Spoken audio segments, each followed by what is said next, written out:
We know, of course, of the incredible amount of knowledge that Jesus possessed. But I really don't know if it was any great insight at the time for him to predict that mother-in-laws will be against daughter-in-laws and daughter-in-laws against mother-in-laws. Thus it's been ever so. And Jesus wasn't even married, and he knew about that kind of stuff. That's what's amazing. The words are surprising, though, where we're so used to thinking about Jesus in terms of unity, in terms of trying to come together, in terms of trying to come to, shared understandings or common ground. In this gospel, to hear him say, I haven't come for peace, I've come for division. And if you'll recall, the Gospels, and certainly Luke's Gospel, wasn't written until about 50 years after Jesus walked on the earth. Jesus did his teaching and his ministry. So, when you look at this prediction that he has, it expresses a reality that was going on in the early church at the time that the gospel was finally written down. Because there were persecutions that were taking place. There were people who were embracing the gospel message, who found themselves in incredible opposition with the members of their families, to the point of where sometimes family members would turn in believers and they would be killed. And the challenge was, does this gospel, does this Christ mean enough to you that you will stand up for it, or for the sake of fear or family harmony or peace at any price? Will you just back down?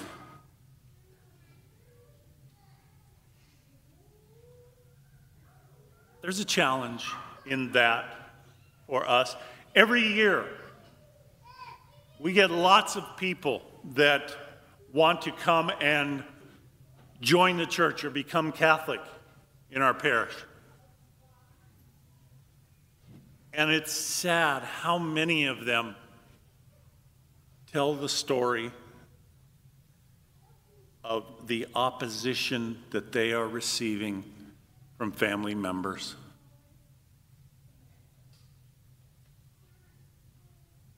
Family members who maybe are of another Christian denomination or another faith. People who have heard and been convinced of all kinds of stereotypes, what Catholics believe, what Catholics are about. And so when a member of their family says, I want to join them, I want to find what they have, many, many times, family members become just absolutely cruel towards them. And the fact that these inquirers, these candidates, are willing to continue in their faith journey, even in spite of all of that,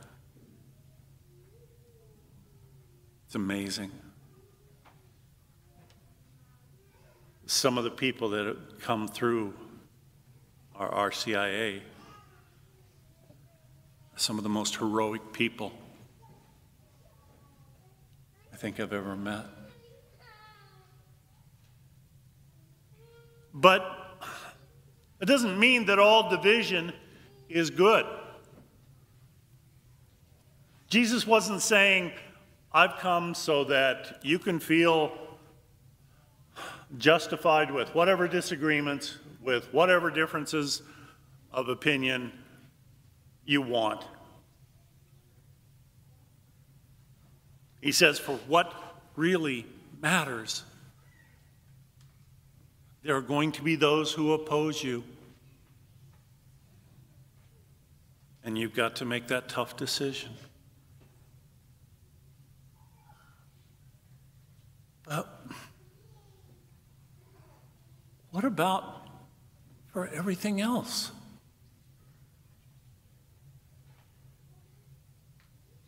Why are we so divided nowadays about every little thing?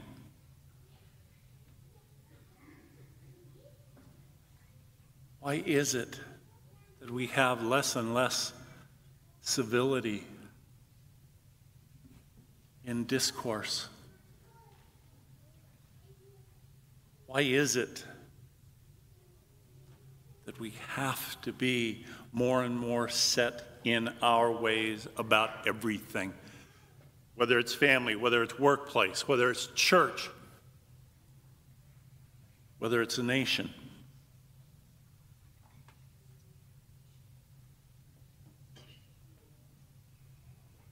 One of my professors in the seminary, he said that one of the most important things that we need to remember, he said it to us as men who were becoming priests, but I'm sure he wanted us to use it as well. He said one of the most important things to remember is to pick your battles carefully.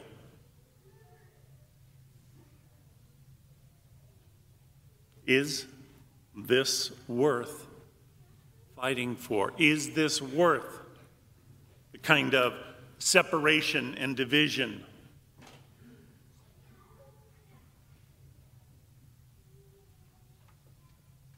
A separation and a division that, if we're not careful, can sometimes be deadly. Because once upon a time, a flock of quail lived near a marsh. Every day they would fly to the nearby fields to feed. But the only problem was that there was a bird hunter who lived nearby.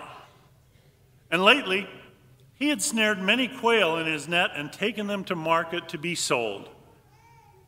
He'd grown so successful in catching them because he had learned to imitate perfectly the call of the quail leader. The bird hunter gave the call, and the quail, thinking it was the leader, flew to his area where he tossed his net over them and captured them. One day, the leader called all the quail together for a conference. He said, "We're being decimated. Soon none of us will be left. The bird hunter is catching us all. But I found out how he does it. He learned my call and deceives you. I have a plan. The next time you hear what you think is my call and fly to the area, and the bird hunter throws his net on top of you, here's what you are to do. All together, stick your heads through the openings in the net, and in one motion fly up with the net and land on the thorn bush. The net will stick there. You can free yourselves, and the bird hunter will have to spend all day freeing his net." And this is what they did. The bird hunter came, gave the imitation call, and the quail came. When the net was thrown over them, as one body they stuck their heads through the openings and flew away to the thorn bush. They left a frustrated hunter trying all day to get his net loose.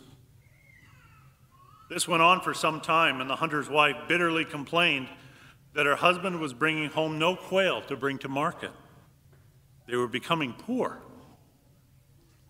The bird hunter listened to his wife, told her of the actions of the quail, and with his hand on his chin added, "But be patient, dear. Just wait till they quarrel. Then we'll catch them again."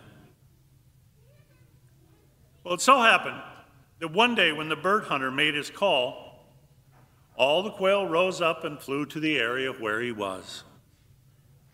But as they were landing, one quail accidentally brushed against another. "Will you watch where you're going, you clumsy ox?" cried the one quail. The other said hastily, "I'm sorry, I really am. I didn't mean to do it. It was an accident." "An accident, was it?" cried the first quail. "If you'd watch where you're going instead of looking all around, you wouldn't be so clumsy." "Well," said the second quail, "I don't know why you're taking this attitude. I said I was sorry, and if you can't accept that..." And they got to quarreling. Soon the others, sensing the argument, gathered around and took sides, one for the first quail and the other for the second. Meanwhile, the bird hunter had his net ready and threw it over the birds. They began to cry to one another, "Come on, let's stop arguing and hurry, or else we'll be caught. Let's fly over that way." But the other quail responded, "No, we're always flying over that way. We're always doing what you people want. Come on, let's fly this other way." While they were arguing which way to go, the bird hunter, with a smile on his face, gathered them up in his net, brought them to market, and that day made a good sum of money.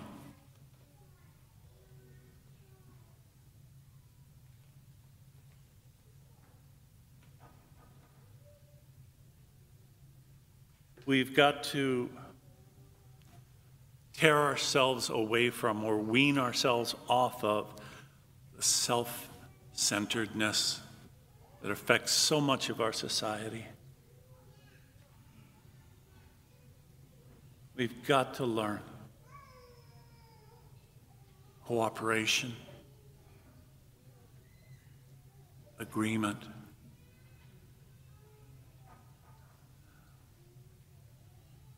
because that,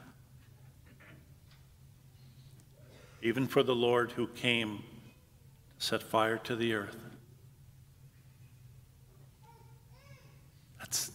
that sense of that they may be one is God's way. We've got to remember what really matters.